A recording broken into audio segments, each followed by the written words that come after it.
Shri Acharya अग्निव्रत ji, the author and scientific interpreter of ancient Vedic texts. आपने कहा कि doctor Satyapal Singh ji आपके परिवार के हैं। जी। मैं भी आज से आपके परिवार का हूँ।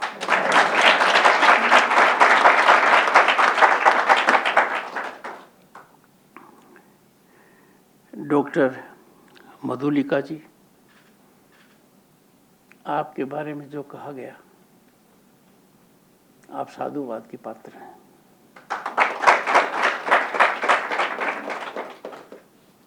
भाई विशाल, मैंने पढ़ा तो आपने लिखा, पूरा नहीं पढ़ पाए वो जरूर पढ़ा। करते रहिए काम।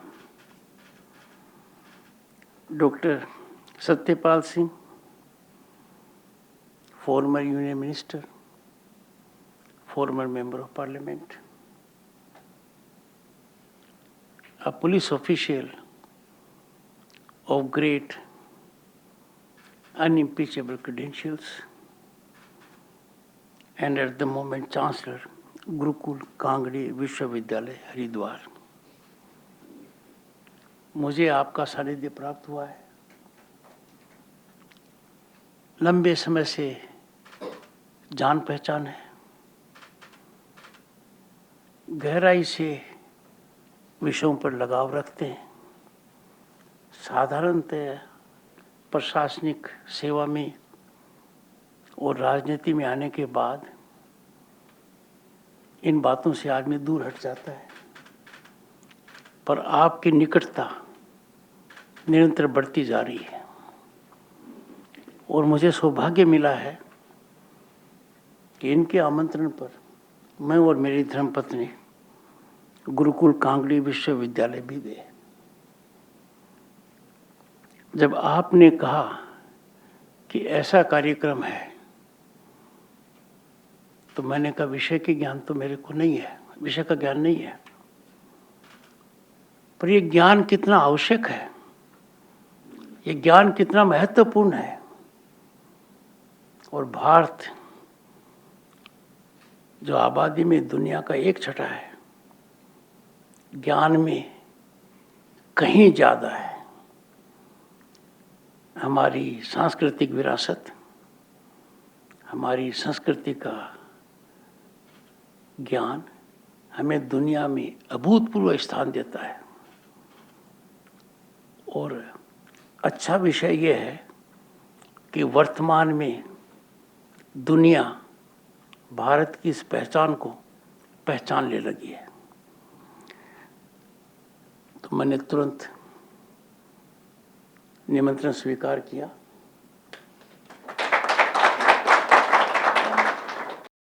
ये पहला निमंत्रण है जिसको मैंने सशर्त स्वीकार किया।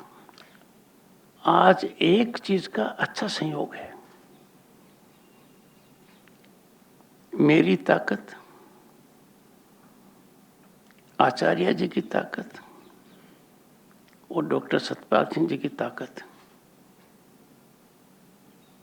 का एक आधार हमारी धर्मपत्नी है।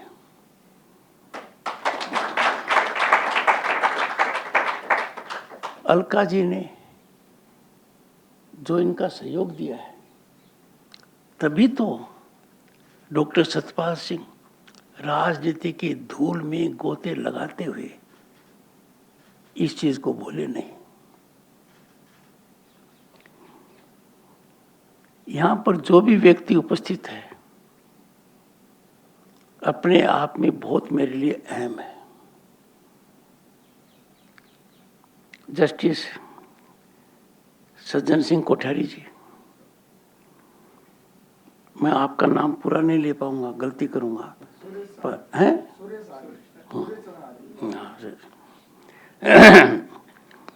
and everybody present in the audience.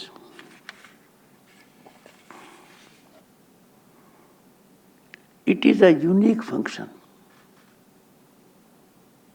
It is a function which to most people will appear to be abstract, but it is rooted in our ground reality because it connects us with our roots. हमारे जड़ों को याद दिलाता है। दुनिया में भारत की अमिट और प्रभावशाली पहचान है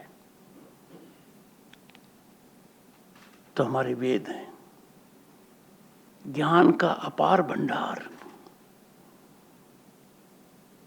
कई विषय पर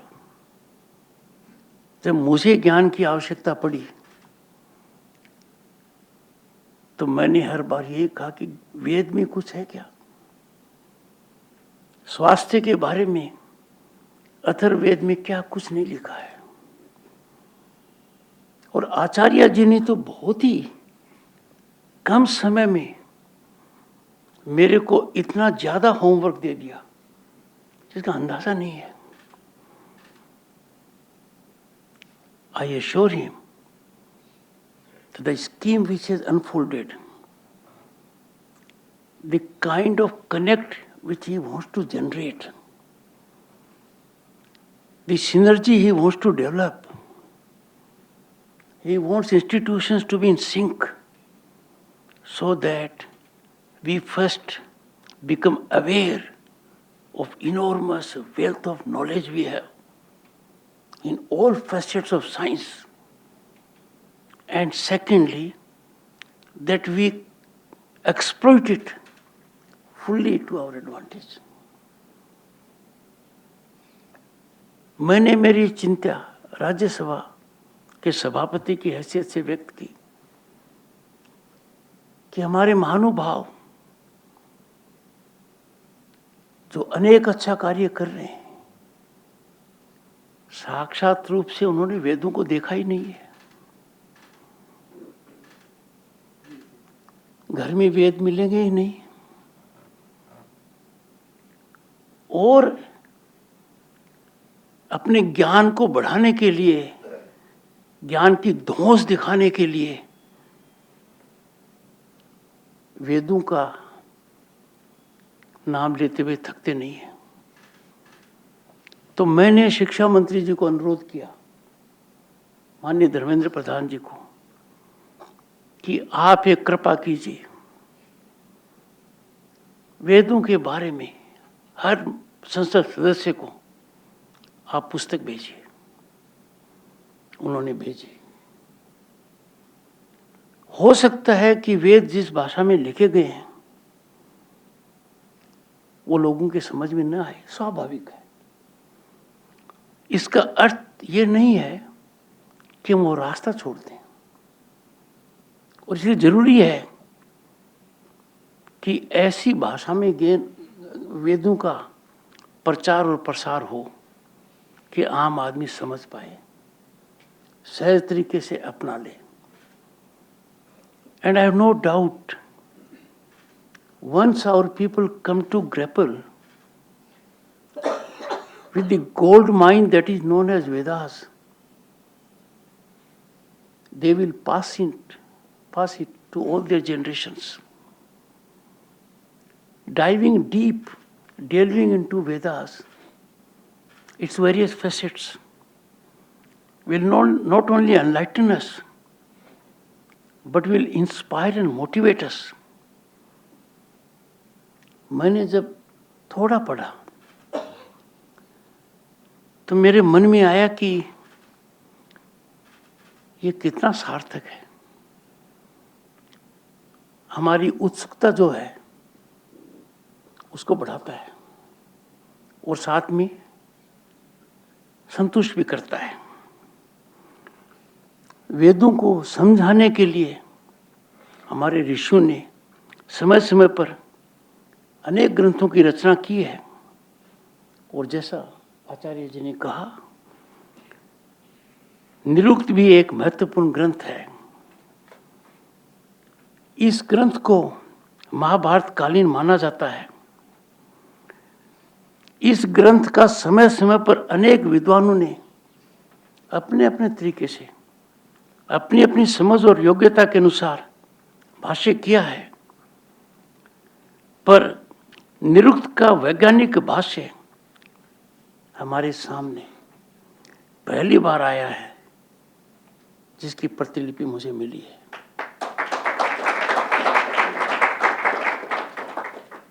पांच साल से लेकर एक दशक तक का जो प्रयास है, ये अपने आप में इस बात का संकेत देता है कि कितने दृढ़ विश्वास और कितनी लगन के साथ सृष्टि के हित में यह कार्य किया गया है, अकेले भारत में नहीं।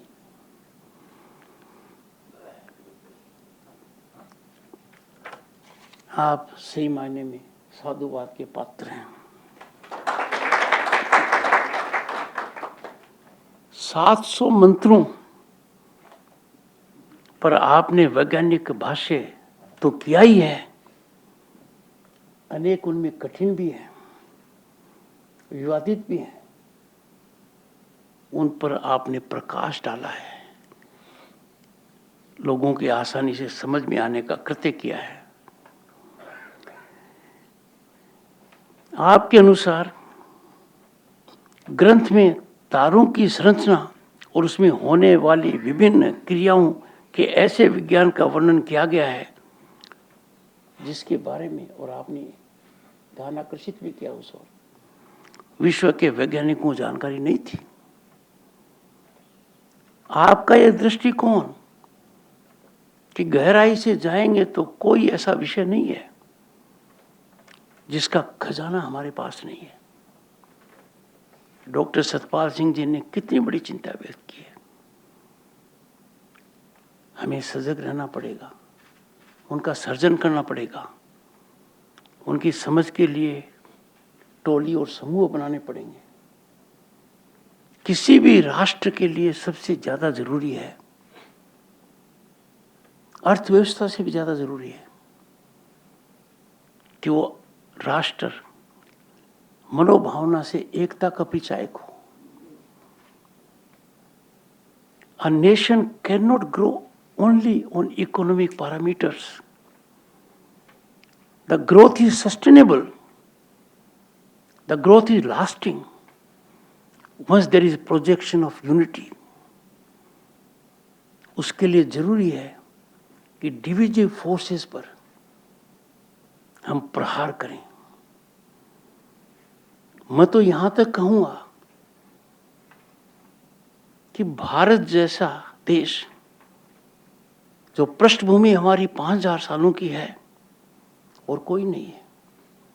कोई भी दुस्साहस करे, इसकी प्रतिष्ठा को आंच पहुंचाए, हमारी संस्कृति को नीचा करने का प्रयास करे, हमें विभाजित करने का प्रयास करे, विध्वंसकारी ताकतों को बढ़ावा दे, उस पर निश्चित रूप से मानसिक प्रतिघात तो अवश्य ही होना चाहिए, और ये हर भारत के नागरिक का कर्तव्य है।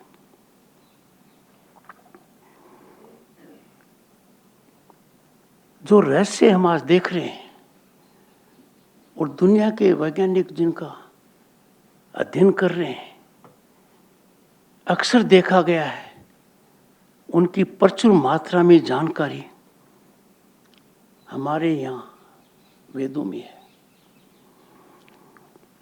रहस्यों पर पर्दा उठाना है तो ये भी देखना पड़ेगा कि जानकारी तो है, पर हम किस स्तर पर थे उस समय कि वो जानकारी उपलब्ध की गई, उन हालात में की गई। और ऐसी परिस्थिति में वेदार्थ विज्ञानम नाम ही काफी है। वेद का अर्थ विज्ञानम। प्रधानमंत्री जी ने प्रयास किया, सार्थक है, अच्छा प्रयास किया। मैं स्वयं एक गंभीर लगाव के साथ हमारे उन प्रतिष्ठानों में गया हूं जो तकनीकी से जुड़े हुए हैं, विज्ञान से जुड़े हुए। मैं इसरो में गया कई बार, मैं Indian council of scientific research में गया और मैंने देखा कि जो प्रामाणिक रूप से हमें ज्ञान प्राप्त है उसका उपयोग हो रहा है, इसमें गुणात्मक बढ़ोतरी की गुंजाइश है। इन ग्रंथों से क्या सिद्ध होता है? एक कि वेद ब्रह्मांडीय ग्रंथ है। हमारी वैदिक भाषा ब्रह्मांड की भाषा है। वेद मंत्र परमात्मा द्वारा इस ब्रह्मांड में हो रहा वैज्ञानिक संगीत है। ये इस पुस्तक में लिखा हुआ है, ये मेरे विचार नहीं है, मैं तो सहमति व्यक्त करके बता रहा हूं।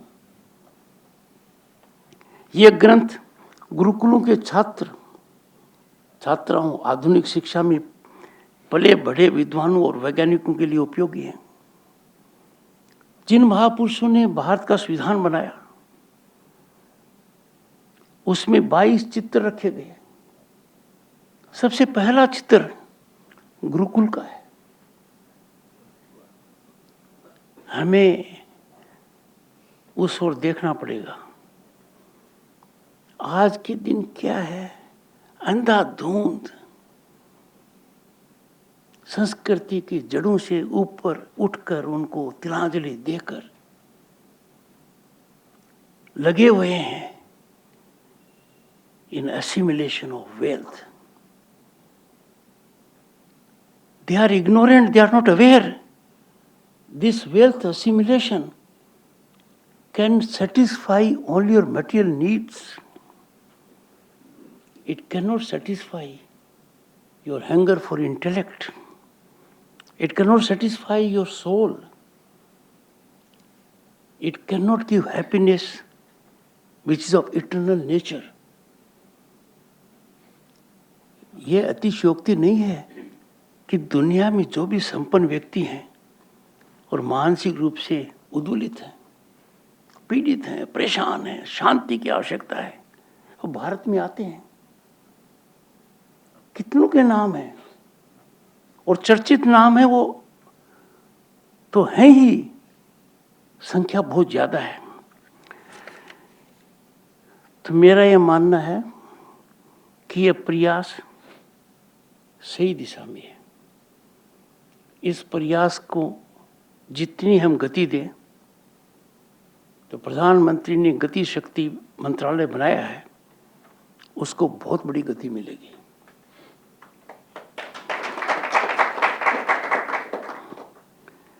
मैं यही कहूँगा कि वैदिक विज्ञान अनुसंधान में प्रगति हमारी प्रगति का द्योतक है और भारत का जो सिद्धांत है दुनिया में, जो हमने दुनिया में प्रसार किया है, प्रचारित किया है और दिखाया है, हम दुनिया को एक कुटुंब मानते हैं, सबकी चिंता करते हैं। मैं आपको बहुत शुभकामनाएं देता हूँ और जो बातें आपने सांकेतिक कही हैं, I take it as a homework. I will do my utmost and earnestly so that we move in that direction. आपके इस प्रयास के लिए आपको बहुत बहुत धन्यवाद। Thank you so much.